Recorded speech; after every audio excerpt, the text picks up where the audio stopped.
Hello, my name is Christian Jane Kongstedt, and this is my Q4 2025 quarterly update as a popular investor on eToro, and it has been a while. And I want to tell you a bit about how 2025 went and how I see the markets in 2026. So 2026 started not so good for me because I broke my toe. So these days I'm walking around with these crutches, and basically it has given me even more time to analyze the markets as I have to stay at home.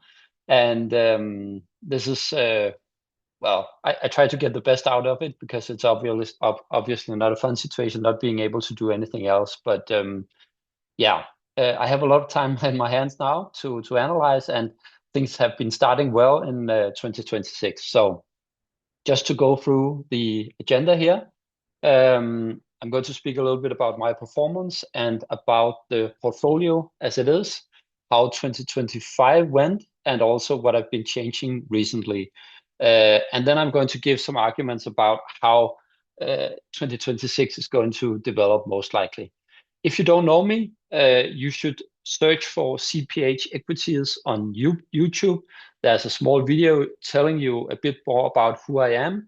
So I am not going to go into much detail about my background as of now because I don't want to do this in all the videos. So please go to YouTube and search for CPH Equities to know more about me. Um, my returns over the last 9 years is what I've been projecting here. And actually in 2026, this slide was made yesterday. The returns have been 6.2%. So this is an annualized return of around 21% over the years. And yeah, that's most year, only one year being negative so far. And most years, actually almost all 4 years have been having double-digit positive returns. My long-term performance is almost 400%, while the market has been giving returns of 140 and 94%. So I'm having twice as good returns as S&P as of this moment. My goal on eToro is to take my account to $1 million, and I'm actually slightly ahead of my goal at this point. We are almost we're into year 4, and the target for August this year is to have $163,000. And at this point, I'm $4,000 from this goal, which is around 2% from this goal. So I'm slightly ahead of my target at this point. My returns for 2025 were 23.61%, and the S&P had returns of 7 percentage points less than that. And also 2026 has been having quite a good start with the returns of 6.2% and the S&P returning 1.2%. So pretty strong overperformance during this period, and also this is in line with my long-term overperformance of performing almost twice as well as the S&P. So I've been making the right choices last year and also for this year going into this year. And I'm going to tell you a bit about those choices in this webinar, and also how I see the markets and what I see coming. The portfolio is constructed of a core of AI and tech stocks, which are companies that are exposed to the semiconductor industry, which has been a good choice for many years already. Obviously, NVIDIA, TSMC performing very well, but also other companies performing very well in this group. And the other part of my core is some of the hyperscalers, which is Google, Amazon, Microsoft, all cloud companies, and then Meta and Apple also being a part of this core. So the core is at this point around, I think, 35%. And that's a key component in my portfolio. And I think these companies are changing the world as we know it. And I think that the last years we have been seeing overperformance from those companies, but also I believe that in the coming years, with this very strong AI boom going on, I think it's when I analyze the numbers, I see a lot of good potential still in all of those companies. Overall, I have this kind of structure for my portfolio. You will see the AI and tech core of the portfolio being 35%. And then I have various elements which are basically mitigating different kinds of risk. I have gold and gold mines at 11.7, and usually those parts of the portfolio move up when tech stocks move down. So when you set together a portfolio, you want to have a portfolio that has assets that are not internally too correlated. And the gold mine and gold exposure is a good example of something that has a completely different development than the tech stocks. So when the tech stocks go up, then gold has been performing like reasonably still. But then when the tech stocks go down, perhaps because there's geopolitical unrest or something like that, then you would have gold mines going up. So last year gold returned, I think it was more than 50%. So I think that's a key component to have in the portfolio. I also have a European defense component at 6.1%, and I think it's crucial in these years with the geopolitical unrest that we're having to have some kind of exposure to something that's a bit that's like performing well when the markets, the general markets are not so well, and when you have geopolitical challenges like we're having now, then these companies are going to perform well. And they actually started very well also in 2026. So I believe it's an important thing to have this kind of exposure in the portfolio. And then I have other elements like I have Bitcoin 5%, and I have momentum and value picks, which is a special way to analyze stocks that I'm using for part of my portfolio. So what changes have I been making since the last time? I've been developing an algorithm which is specifically targeting stocks that are beating or potentially beating the S&P 500 going forward. Most of these companies have a defensive component as well. And I'm going to speak a bit more about this algorithm in a moment. I also keep on investing based on my momentum and value investing methodology, which I've been speaking about before. Those are stocks that have both good momentum, but also have a reasonable value profile in the sense that they are performing or they're actually underestimated compared to their peers in those verticals where they or those sectors where they are located. I've kept my funds in hedges like gold and gold mining stocks, and also I've been adding more stocks in European defense through last year. The new algorithm that I've been using, I've started using this from the beginning of the year. It picks S&P 500 stocks that are more likely to perform well, but with a reasonable risk score, which means that I'm not just going to pick stocks that have the potential to perform 100% better. I want to pick stocks that has potential to perform very well without giving the portfolio a huge drawdown when the market goes down. And one of the stocks was Intel, and it actually popped 25% in January. Another stock was Caterpillar, which is up 10%. And last month, the algorithm chose stocks like Goldman Sachs and RTX, and those stocks have been performing between like 16 and 20% in 2 months. So what this shows me is that this algorithm is performing very well in backtest. I also paper traded it before I've been taking it live, and now when I trade it live, it seems to be performing very well as well. And the good thing about this algorithm is that it has a lot of defensive potential because it also picks stocks that are potentially a good protection in times of distress. So I think that's something, maybe I can speak a bit more about the algorithm in another webinar, another update. Now I just wanted to give this quick update to tell you how I'm doing and what I'm looking at these days. The backtest testing of the strategy you can see here, something that I've developed myself in Python, and I'm testing a lot of different strategies. And actually, when I trade this paper traded and when I trade it in the live market, it's actually the same performance I see as a historical performance. So this looks like extremely good at this point if you look at the backtest here. But in fact, this is like most years it's performing like 2 to 5% better than the S&P index. But over time, this will compound and lead to a much better performance. So that's why these small gains, like even if it's only like 2 to 5% better than the S&P, then over time it's going to compound to lead to huge gains. But obviously, like now I backtested it and I'm trading it live in the markets as well. But obviously, you cannot say for sure that historical returns will be any proof of future returns. So we'll have to see how it develops over time.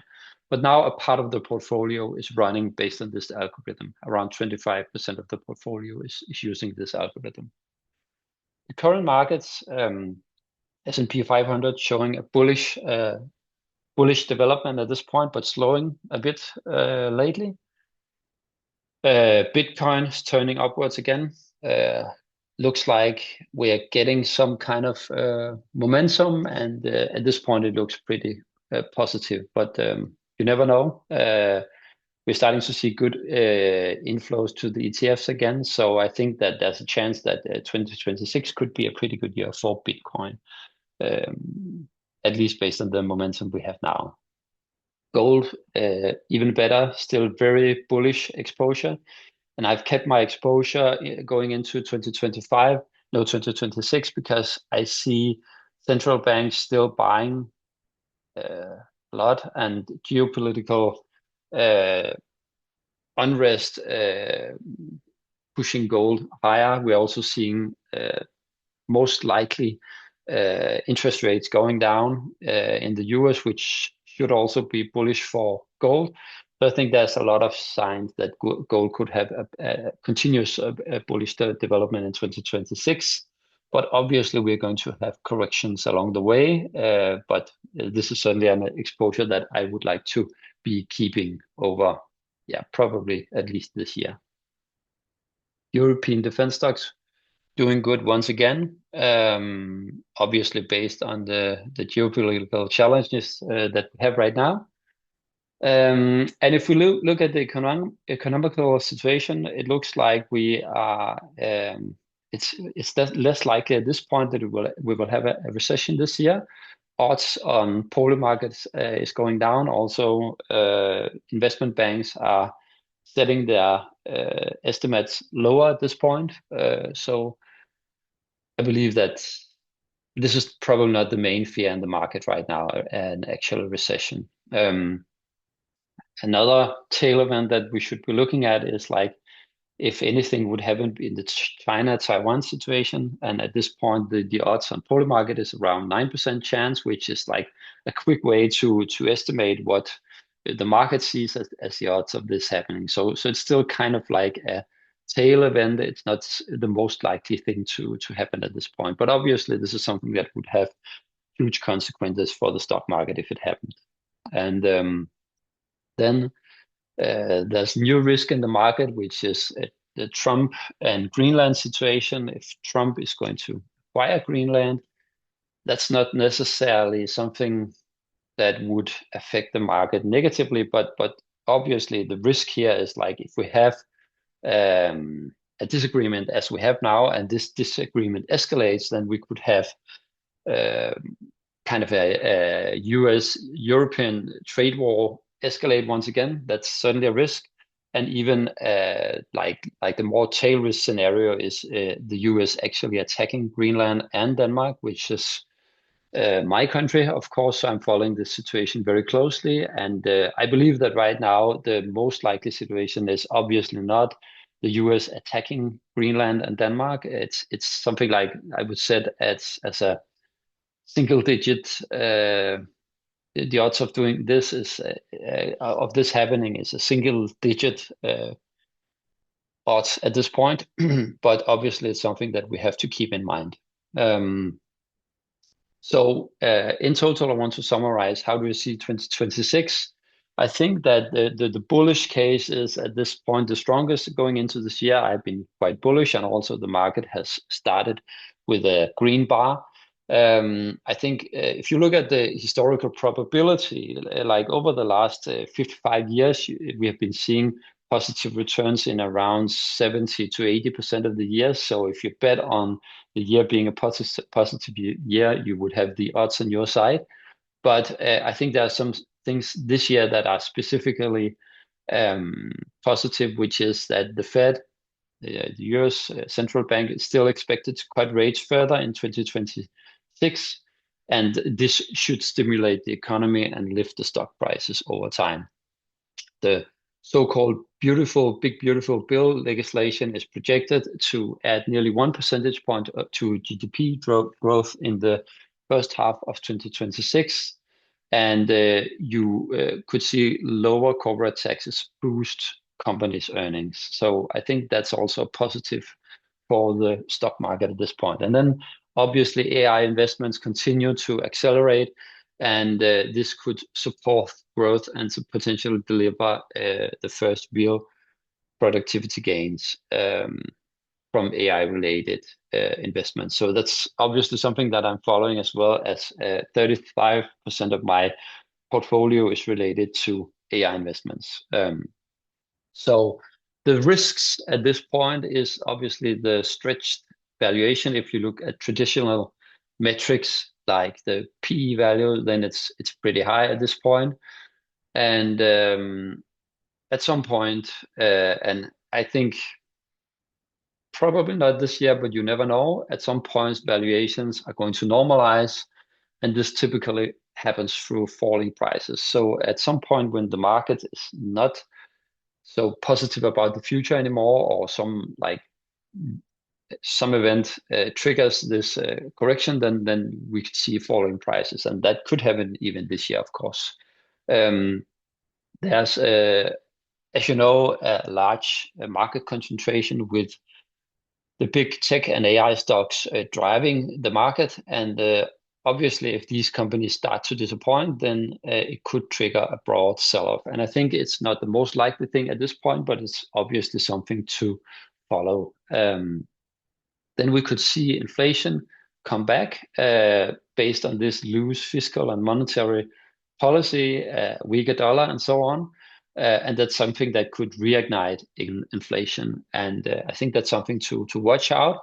Could happen later this year, could happen next year. So it's something to follow. I think short term, the inflation seems to be under control. So I think it's probably a risk for later this year or one of the next years. And then, of course, geopolitical tensions with Venezuela, Greenland is something that we've been watching going into this year, and something that has sparked, this search of course, defense stocks and also insecurity, uncertainty in the markets. And I think that's something that's going to continue going following the later part of 2026. So I think that that's something to an important element to have in your portfolio, to have some kind of mitigation of these kind of scenarios, which in my portfolio, I have the European defense part. I have European defense stocks and an ETF, and also I have the gold exposure, which I think is mitigating if you have some of those risks scenarios unfolding. So I think that's very important, especially when you're invested in AI, because the AI stocks will fall a lot if some of these situations escalate. And we have, for instance, a trade war between the US and Europe. So at this point, obviously, as a Danish citizen, I'm watching the situation around Greenland a lot. I think that it's likely to escalate at this point because the two parties are basically not agreeing on the main issue. So I think it's likely that we will see this discussion continue for quite a long time and probably escalate at some point. So let's see how it turns out. I'm still bullish on the markets. I'm still long stocks, long gold, long European defense stocks, long AI stocks, and those decisions have turned out well last year, and I think they so far have been turning out well this year. So I want to put this picture, and I've shown it a few times before, which is the stock market under Trump during the last Trump administration. And what we saw there was very high volatility, but also a stock market that was rising over time. So we had a lot of discussions, a lot of uncertainty, a lot of volatility, but over time the stock market went up. And I think that's still the most likely scenario. I've been saying it since we had the tariff escalation in April last year, and I think it's still the picture that we are probably going to see this year. We're going to see uncertainty. And for this reason, I think it's important to just stick to what you believe in, stick to the positions you have, and make sure you have exposure like we have, which is like exposure to mitigate those tail risk scenarios. So I want to say one thing in the end, which is make sure you make investing a habit. Invest a little bit every month, every quarter, every year. Take a little bit out of your paycheck and make sure you do this, because then you are going to have your money working for you rather than only working for money. So that's basically the easiest way you can have a larger have more funds over time. So I think that's really important. And on eToro, you can actually do automatic investments. At this point, you can automatically invest in copy portfolios, copy traders portfolios. You can invest automatically in stocks. You can make this transfer every month or every quarter or whatever period that suits you. I'm doing this myself because I think that investing continuously over time is going to drive the best results. So basically, I would urge you to do the same. Thank you very much for attending this and seeing this short update, and I'll see you soon again. You're always welcome to ask me questions in the comment field. I'll get back to you as soon as I can.